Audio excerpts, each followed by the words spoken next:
Oke, baik, pada kesempatan ini saya atas nama Yufian Jebarus akan meresensi novel yang berjudul Perempuan Kembang Jepun.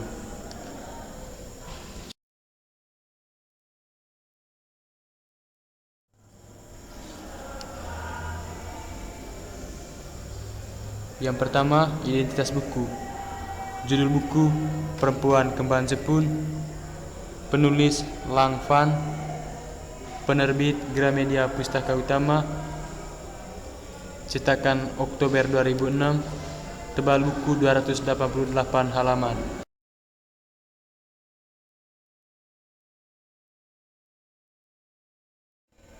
Yang kedua, sinopsis. Dengan latar belakang kawasan Kembang Jepun di Surabaya pada tahun 1940-an, novel ini bercerita tentang seorang wanita cantik yang bernama Matsumi. Dia seorang perempuan Jepang yang berprofesi sebagai geisha. Matsumi adalah wanita cantik yang lahir dari keluarga miskin di Jepang.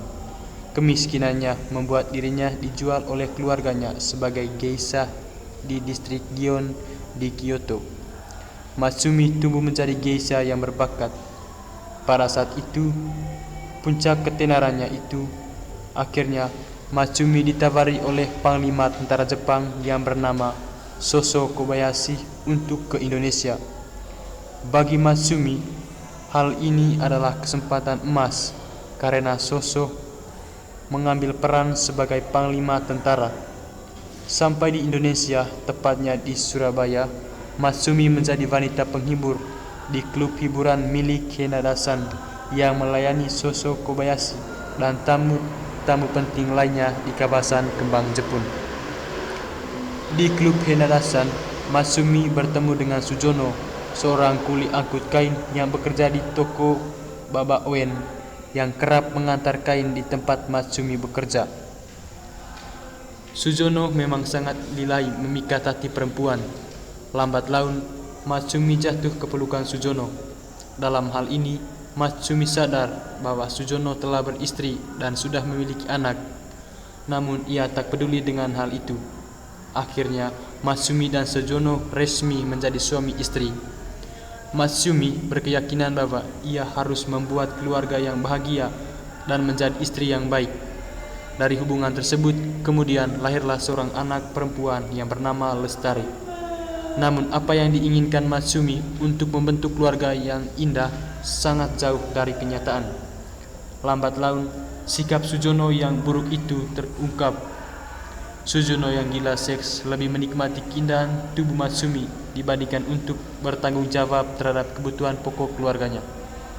Karena tidak tahan dengan kondisi demikian, akhirnya Matsumi tidak bisa bertahan sehingga dia pergi meninggalkan Sujono dan anaknya Lestari. Lambat laun, karena Sujono tidak bertahan dengan istri pertamanya yang selalu diwarnai pertengkaran, akhirnya Sujono meninggalkan istrinya itu dan memilih tinggal berdua bersama dengan anaknya Lestari.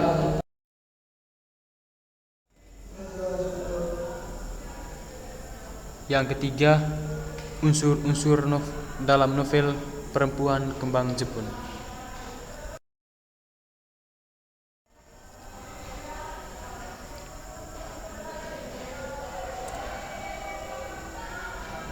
Yang pertama, unsur intrinsik. Yang pertama, tema. Yang kedua, tokoh. Matsumi, Sujono, Soso Kobayashi, Lestari. Penokohan.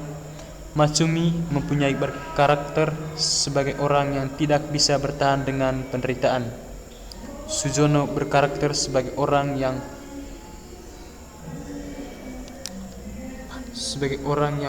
pecandu seks dan tidak bertanggung jawab. Sulis berkarakter sebagai seorang yang pekerja keras. Soso Kobayashi adalah seorang panglima perang Jepang yang pemberani. Lestari adalah anak dari Sujono dan Matsumi yang berbudi baik dan memiliki sifat belas kasihan terhadap anak yatim.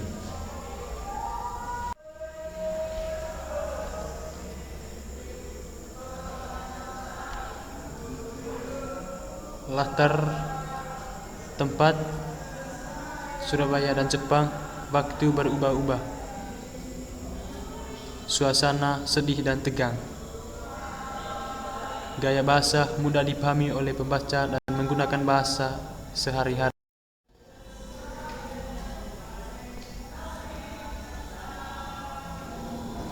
Alur yang digunakan dalam novel ini yaitu alur maju. Sudut pandang menggunakan sudut pandang orang ketiga tunggal dengan menyebutkan nama secara langsung. Amanat atau pesan. Pesan dari novel ini adalah menjadi seorang geisha itu tidak selalu buruk dan jangan melihat sesuatu hanya dari luar permukaan saja. Hal ini mengajarkan kita untuk berhati-hati dalam menilai seorang agar tidak terjebak dalam pendapat mayoritas masyarakat yang belum tentu semuanya itu.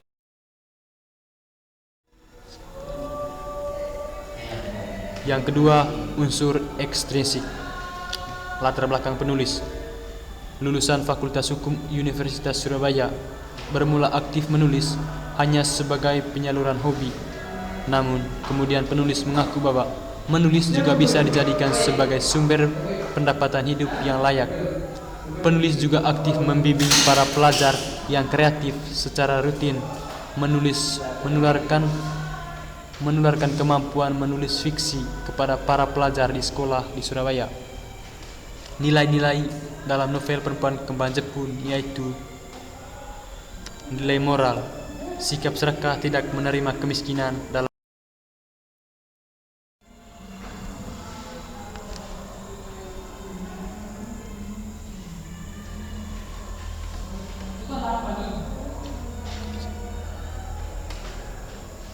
Yang keempat, kelebihan dan kekurangan novel Perempuan Kembang Jepun. Yang pertama, kelebihan. Novel ini memang syarat dengan konflik yang pedih. Pembaca akan disuguhkan berbagai rentapan peristiwa yang menyesatkan dada. Semua dirangkai dengan kalimat-kalimat yang menyentuh dan indah.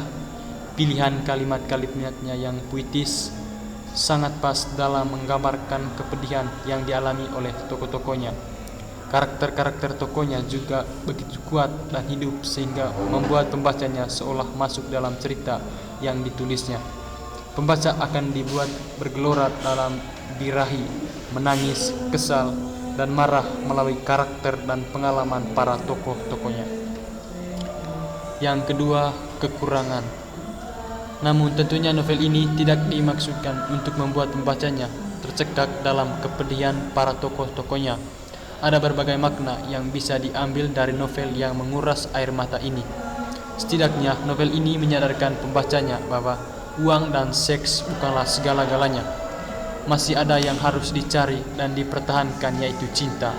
Bukan sekedar cinta yang dirangkai dengan kalimat-kalimat manis dan sekedar diwujudkan dalam hubungan seks yang menggelora, melainkan cinta yang dilandasi kasih sejati yang kelak akan membangun rasa kebersamaan dan tanggung jawab dari orang yang dicintainya.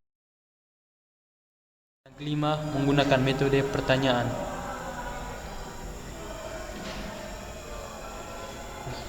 Yang kelima, menganalisis pandangan penulis menggunakan metode pertanyaan.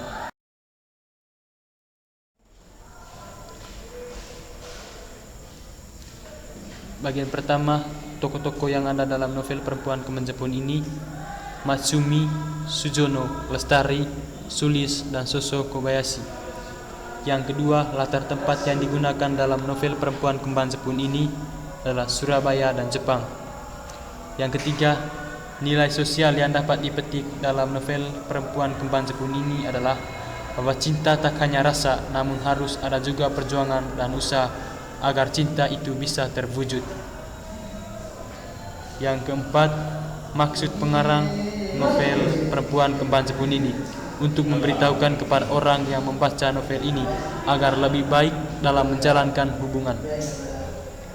Yang kelima, kesamaan kehidupan penulis dengan novel Perempuan Kembang Jepun ini, yaitu tidak ada kesamaan antara cerita yang ada di novel tersebut dengan kehidupan nyata penulis. Novel ini sebagai bentuk atau karya dari kegemarannya, yaitu diangkat dari kisah hidup penulis.